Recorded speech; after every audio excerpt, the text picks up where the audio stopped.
dernière ligne droite avant la clôture. Et quelle séance encore, et on pourrait dire quelle séance au pluriel, hein, parce qu'il y a vraiment eu plusieurs séances en une. C'est Frédéric Rosier qui est avec nous dans cette dernière ligne droite, conseiller chez Mescart Gestion Privée.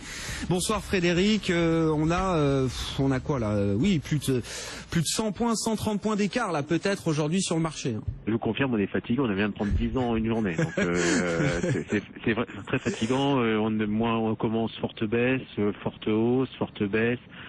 On double bottom, c'est-à-dire qu'on trouve une base quand même assez intéressante de rebond aux 3930 et là on va finir peut-être au plus haut. Donc c'est un marché qui il y a du volume, 5 milliards. Mais c'est du volume réel ou c'est de l'arbitrage, de la spéculation? On voit vraiment beaucoup d'échanges. Pour nous, on a énormément travaillé aujourd'hui. Pour tout vous dire, on est revenu à l'achat assez fort, tout simplement parce qu'on pense que sur le pétrole, on devrait trouver un point d'équilibre. Donc à partir du moment où le marché baisse avec le pétrole, on estime qu'on a une base de rebond potentiel, sachant qu'on rentre dans la dernière phase de l'année, dernière semaine.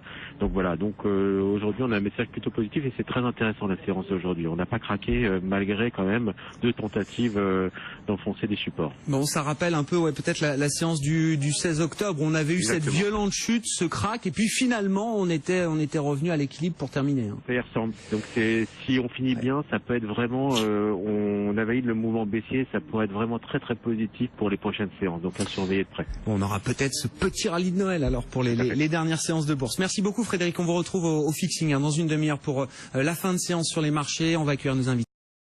Très violent, Frédéric Rosier, on vous retrouve, conseiller chez Mescart Gestion Privée.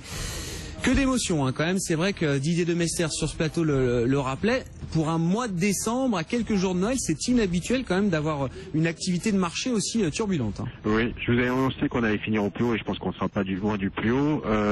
Oui, c'est effectivement, on a trouvé un très très bon support. À noter que les valeurs russes, qu'on va classer comme russes, Société Générale, Renault, limitent considérablement leur baisse, ont baissé quasiment de 5% et vont arriver quasiment à l'équilibre. Et Total profite de la remontée du pétrole en intraday puisqu'on a gagné quasiment 4% entre le bas et le haut de la journée sur le pétrole. Donc voilà, c'est un marché qui, comme je vous l'avais annoncé, subit un peu le mouvement du pétrole. Le pétrole limite ses pertes, voire va repasser positif, et le CAC 40 accentue ses gains. Plus 2% pour le CAC au fixing, on verra ce que ça donne à la clôture définitive dans quelques minutes. Merci beaucoup Frédéric. Frédéric Rosier, conseiller chez Mescart Gestion Privée.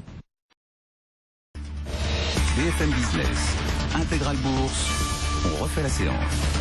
Beaucoup de commentaires à faire sur cette séance. Xavier Patrolin est avec nous, président d'Albatros Capital. Didier Demester, président de Talent Gestion, et Frédéric Rosier, conseiller chez Mescart Gestion Privée. Bien vu Frédéric, on termine effectivement au plus haut du jour.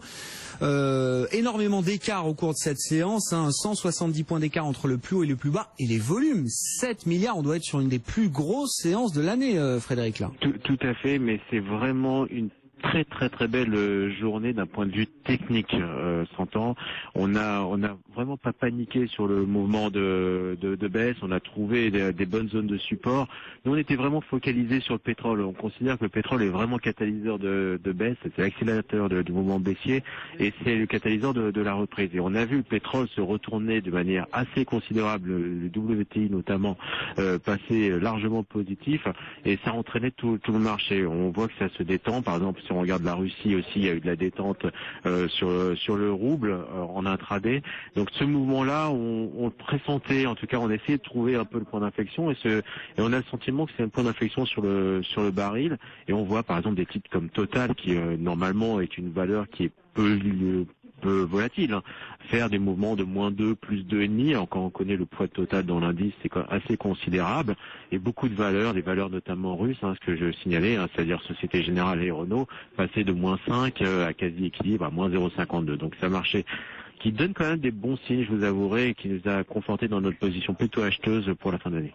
Et les 7 milliards de volume, comment on explique ça, Frédéric? Enfin, c'est quoi? C'est de l'arbitrage, c'est de la spéculation, c'est des gérants long terme là sur une séance comme ça. Enfin, ça paraît incroyable là, ce volume. Voilà, mais ce volume qu'on a accumulé quand même à la moitié de la journée, donc c'est ce qui est assez rare sur cette base aux alentours des niveaux de 3920.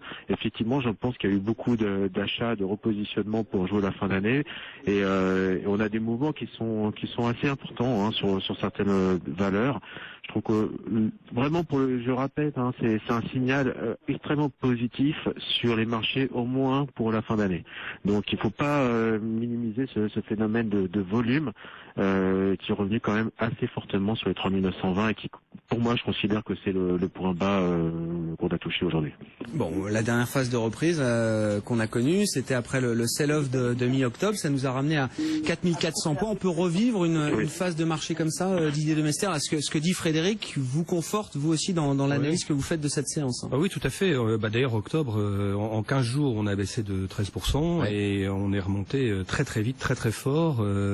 Et là, effectivement, avec l'aspect saisonnier de fin d'année, je pense que ça peut être encore plus probable, effectivement. Donc moi, je suis assez en phase avec ce qui vient d'être dit, oui.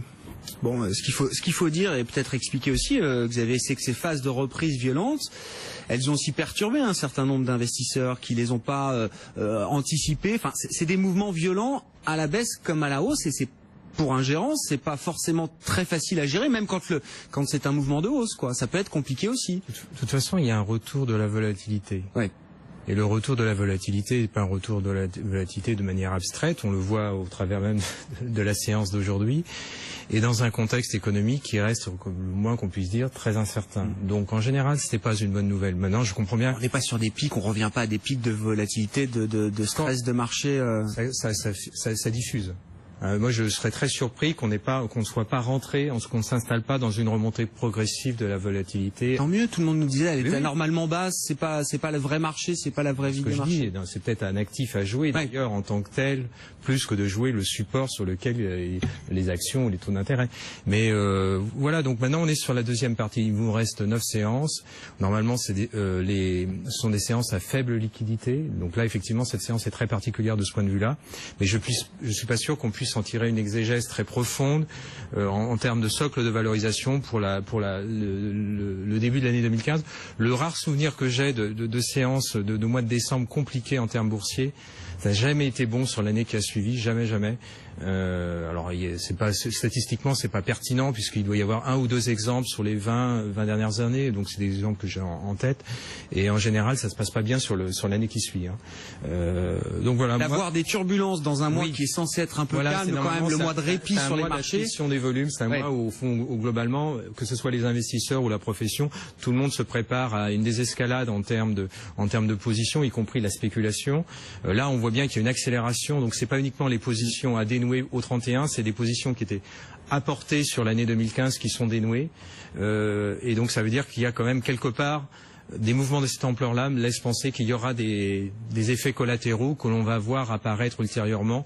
Donc le conseil que moi je peux donner, c'est préservation du patrimonial, stratégie prudente, et intégrer que les primes de risque sont probablement rentrées dans une séquence haussière. Donc attendre typiquement les publications de résultats, attendre que ce soit celle de fin 2014 qu'on verra à partir de février, attendre de voir, parce qu'en général ça veut dire que le marché anticipe quelque chose sur les perspectives bénéficiaires, et il n'est pas impossible qu'on ait à nouveau des dégradations, contrairement à l'intuition. Voilà, ça peut être en tout cas un objet de discussion. Alors des dégradations, ça fait déjà des années qu'on en a, et tout le monde nous dit là plutôt avec les effets de change favorables et autres. Moi, je pense je peux avoir des bonnes surprises. Moi je pense au contraire. On démarre toujours l'année avec plus 10 ou plus 15 dans le consensus. Un analyste, bon, c'est comme ça. Et là, je crois que cette année, on peut faire effectivement plus 10. C'est-à-dire que je crois que les effets que vous venez de citer, c'est-à-dire que la baisse du prix du pétrole, la baisse de l'euro, en tout cas je parle pour l'Europe, des taux d'intérêt qui sont bas aussi, il ne faut pas oublier que c'est quand même favorable aussi pour les financements dans les entreprises, peut cette année permettre d'atteindre une croissance de l'ordre en tout cas 5 à 10% des résultats, peut-être 10. Et donc sur ce point de vue-là, moi je suis plutôt optimiste. Didier, j'ai un auditeur là sur Twitter qui me demande, question à Didier Demester, quelles sont les valeurs favorites, vos valeurs favorites